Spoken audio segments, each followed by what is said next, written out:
What is up, everybody? Kyle Murray from FTN Daily back again for the NFL PrizePicks Prop Show. We got some picks for you guys today for the Super Wildcard Weekend. We have 6 playoff games on the docket from Saturday all the way till Monday. So hopefully you guys have some of your favorite teams there in the postseason. Unlike myself, the Lions came through at the end, but the Seahawks did not come through for them as they won there in Week 18. So hopefully you guys have some teams that you're rooting for this weekend. But if not, you can join me. Head over to the PrizePicks page there and get some plays in there. I have 6 picks this week for you guys that I like quite a bit here, so you can use all 6 of those and make a 25x parlay here, or you can mix and match maybe with some of your favorites. So let me know some of your favorite plays are in the comments below, and as always, please like, subscribe, and hit that notification bell so you know when the next video is coming. We have an NBA video up today as well, so tons of PrizePicks content here at FTN Network YouTube channel, so please stay tuned for that.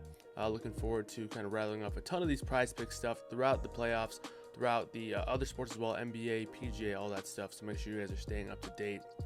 But let's get over to my picks, and if you're a new user at PrizePicks, you can use code FTN and get a 100% match up to $100 with some of these picks. Now, pick number 1, going to a very popular name. All of you will surely know this name, one of the more popular players in the NFL. It's Trenton Irwin.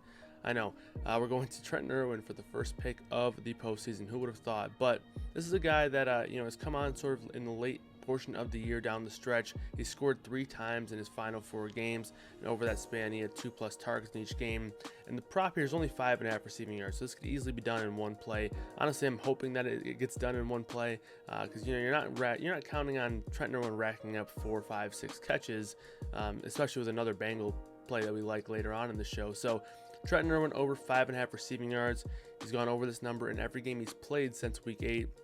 Outside of week 15, where he had just 5 yards, and he's gone over this number in 3 of his last 4 games. And again, he's kind of earning the playing time. He's come on late. He's going to be the 4th receiver in this Bengals rotation here, but again, 1 or 2 targets, 2 or 3 targets, 1 or 2 catches is kind of the goal here for Trenton Irwin, over 5.5 receiving yards, I should say. So that's pick number 1 on the board for the Bengals. And let's go to a number a little bit more of a popular name, all jokes aside. Saquon Barkley, taking the over on his rushing yards. That's been set at 72.5. This number is at 75.5 at some books. And by the way, that Trenton Irwin number is actually about 9.5, 10.5 at some books. So again, these are 2 numbers on PrizePicks where you get a little bit of an edge. So Saquon Barkley over 72.5 rushing yards. He's gone for 84+ yards in 2 of his last 3 games, including against this same Vikings team back in Week 16.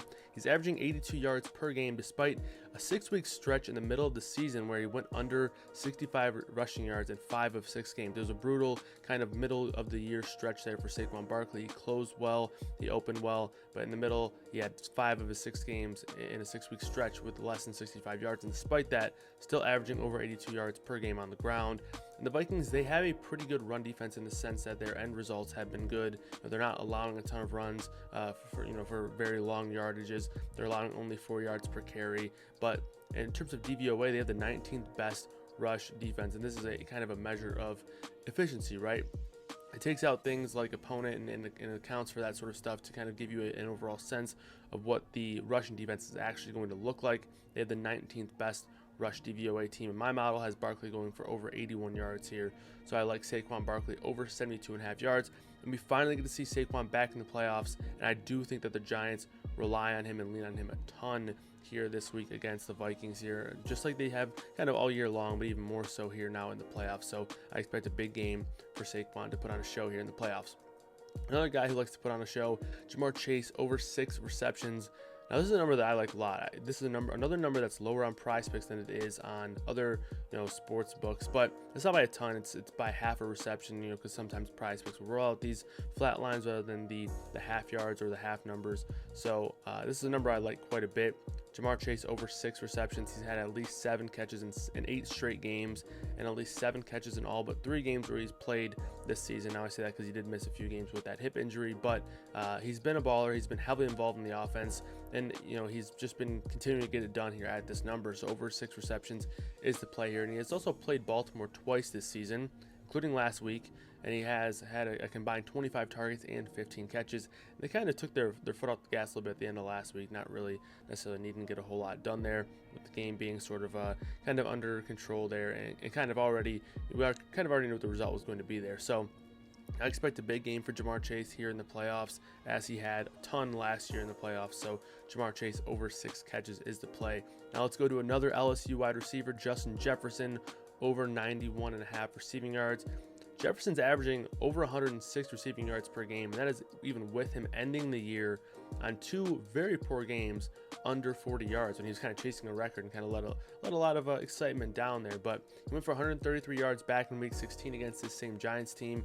My model has him going for over 100 yards once again, breaking that century mark here. They're going to use him a lot. They're going to need him a lot. And this Giants secondary has been very, very bad. They rank in the bottom 10 in yards per catch, yards allowed per game to opposing wide receivers, and receiving DVOA, or pass DVOA, I should say. So all the boxes are being checked here for Justin Jefferson, over 91.5 receiving yards. Now, pick number 5. We're going to another Giants player. So another player in this Giants-Vikings game here. It's going to be Darius Slayton, who's kind of taken on a larger role in terms of what he's kind of been in this offense, with not the likes of Kadarius Toney, Wan'Dale Robinson, Kenny Galladay, all these receivers who are going to have a big part in the offense. Sterling Shepard as well, all kind of either injured, or in Kadarius Toney and Kenny Galladay's instance, kind of departed from the team or the equation, I guess. So Darius Slayton over 48.5 receiving yards is the play. Slayton went for 79 yards in their Week 16 matchup against the Vikings. And he has quite the steady role in the offense with all of these injuries and departures, like I mentioned at the position. He continues to be heavily involved. He had 6 or more targets in 3 of his last 4 games. Reminder, he didn't play in Week 18 due to the Giants resting a lot of their starters. But in terms of the steadiness that we've seen in the role over the last month or so of the regular season, it's been very, signs pointing up here for Slayton. So the plays over 48.5 receiving yards. And finally, we're going to a pick that we took last week that did not pan out, but JaMycal Hasty over 10.5 rushing yards. I took the over on 7.5 last week, and he had 3 carries for 5 yards. It was a pretty brutal performance from Hasty, and it was just a brutal performance from the Jags rushing game in general. They played a tough Titans team. Travis Etienne only had 17 yards. Hasty only had 5. They didn't really combine for a ton of rushing goodness there, but the scene here for the matchup is completely different here against this Chargers team, which has been absolutely terrible. They rank 29th in rush DVOA. They're allowing over 5.6 yards per carry. And again, we're probably not going to get a ton of work from Hasty. He'll likely only see a few carries. We kind of hope for 4 or 5, spelling Travis Etienne, but he could easily hit this number on 1 carry. Now, realistically, Hasty will need 2, maybe 3 carries to go over this number. If you want to look at his yards per carry average, where it's about 4.2 yards per carry, he'll need 3 carries to go over this number. And last week, in a must-win game for the Jags, Hasty played 49% of snaps. That's a pretty large majority of the snaps here from these running backs. Obviously, him and Etienne looking like more of a split in this offense, which seems quite strange here. But again, that was a must-win game. That was essentially a playoff game, and they played him 48.9% of snaps. JaMycal Hasty did. So again, that only turned in to 3% of carries. 3 carries. It was about 20% of the running back carries there for the team. So Hasty's snaps aren't going to necessarily equal carries on the ground, because they use him in the passing game quite a bit here. But with him being on the field as much as he has been towards the end of the year, I expect him to have plenty of opportunity to get involved on the ground here. Hasty has at least 11 yards in 5 of his last 6 games, and like I mentioned, now has that great matchup against the Chargers. So we're taking JaMycal Hasty over 10.5 rushing yards. So those are the picks for me for this weekend's super wild card round of the NFL playoffs. Hopefully you all have a great time sweating out these games. Obviously, it's a fun weekend, Saturday to Monday. Hopefully we get some good games. Hopefully we get a lot of green screens here over on PrizePicks, and we hit a lot of these overs here for these guys. But that's going to do it for me. Again, appreciate you guys for tuning in. We'll see you guys next time.